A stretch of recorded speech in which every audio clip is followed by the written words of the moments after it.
Hey, welcome back to Right on the Money. Our guest today, Erik Bowman, founder of Bowman Financial Strategies out of the beautiful state of Colorado. Colorado. Okay, so we've been talking about 5 mistakes people make when choosing a financial advisor.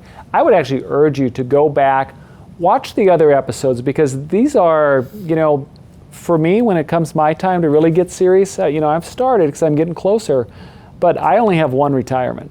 And decision lasts your whole life. Exactly, and you have successfully helped people retire, hundreds of people. Yep. But maybe as important to that, maybe as awesome, is the fact that you've helped them successfully stay retired. Right. Which is an awesome thing. Okay, so we've talked about, I'm going to look at my list so I don't miss anything, but we've talked about the 5 mistakes people make when choosing a financial advisor.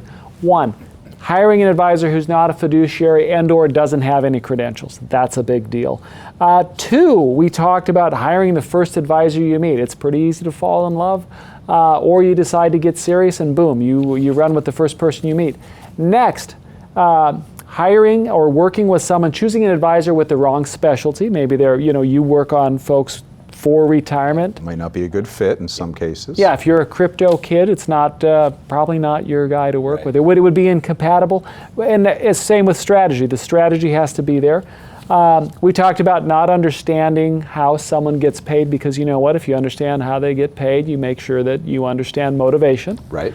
And then lastly, not hiring a vetted advisor. Now, a lot of people would say, Erik, what do you mean? How can I vet an advisor? And there are a couple ways to look people up. Where do we go? Yeah, and I tell every new prospective client that comes into the office, if you haven't, please go to BrokerCheck. BrokerCheck is a website. There are really 2 versions. There's one version from FINRA, the Financial Regulatory Authority, and every advisor that has certain licensing that falls under FINRA regulation is going to be listed in there, whether they're current or even if they've previously held those licenses. I'm going to add something to that. Yeah. It's FINRA.org, FINRA.org, and that's where BrokerCheck sits. And so there's FINRAs, but... Then the SEC, the Securities and Exchange Commission, also has a version for IARs. So IARs would be investment advisory representatives, and you can look at the same type of data. Their employment history, do they have any red flags? So if there have been any complaints, they're going to show up there. I must say I have no complaints that show up on any of those, of course. That, no. Yeah. But you can get a really good idea of their history and how many times they've changed advisory firms or worked at different places, as opposed to maybe having some consistency. And outside business activities. So if they have a side job or anything like that, you know what else they're doing. All shows up. Okay, so there's 2. I think there's a 3rd. Our state insurance department. Yeah, the National Association of Insurance Commissioners. The insurance industry is really regulated primarily at the state level. And yes, you can look up any licensed insurance agent at the appropriate state website, and you can find out probably about any information you would like about their background there. Now, so as you think back to folks who have come to you to help with their finances, which, by the way, if somebody did, let's flash your contact information on the screen. What's the best way to get a hold of you? Phone? Probably just making a phone call to the office and getting some time scheduled would be the easiest, but you can schedule with us on our website directly. You can send me an email, and once again, just calling the office is probably the simplest. And so what would happen? I schedule a time, Paula and I come in, and do we sit down and start investing, or what's your process? No, always plan before you invest. So you'd call the office if you know that you are looking for a financial advisor. There's a couple of routes we might take. One of them might be just an introductory phone call first, just to understand what you're looking for, talk a little bit about the services we provide, an initial really easy to get past hurdle, if you will. And if that initial phone call goes well, then we might schedule a more formalized fit meeting where we can really dig into more detailed questions about compensation structure, the services we provide, my experience and licensing and things like that. I think that should be a green flag for someone looking for a financial advisor, is if the advisor wants to meet you first to get to know you, to see if you're a fit. Because like you said a couple segments ago, It's a financial relationship. Right, yeah. If you've got somebody that their priority appears to be how quickly can I get the assets under management so I can start generating that fee, that's a huge red flag. And the last thing we want to do is start a relationship that has to get unwound.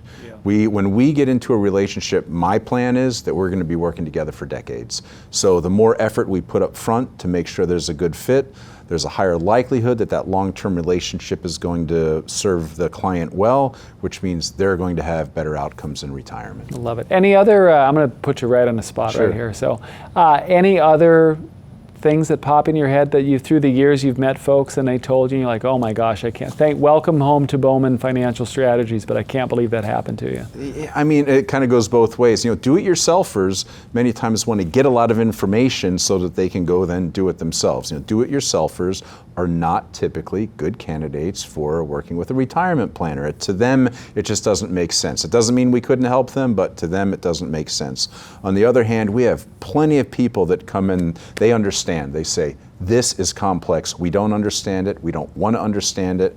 What they really want is an anxiety-free retirement so they can do the things they want to do, when they want to do it, where they want to do it, and with the people they want to do it with. They want to have a work-optional lifestyle. And they know that they don't want to take on a second career in retirement to understand the thousands, tens of thousands of tax law, Social Security law, how to manage a brokerage account appropriately. That's a lot of effort. I've got my 10,000 hours, you know, and that's about what it takes to become an expert from the book that I've read. So, yeah, that's my observation. I like that, work-free retirement. I don't know that I've heard that one before. Work-optional. Work-optional. Work-optional retirement. Yeah, some people, they like work. They don't need to. Other people, it may not be work they get paid for, but it may be philanthropy and volunteering, but it's still effort, so we'll call it work.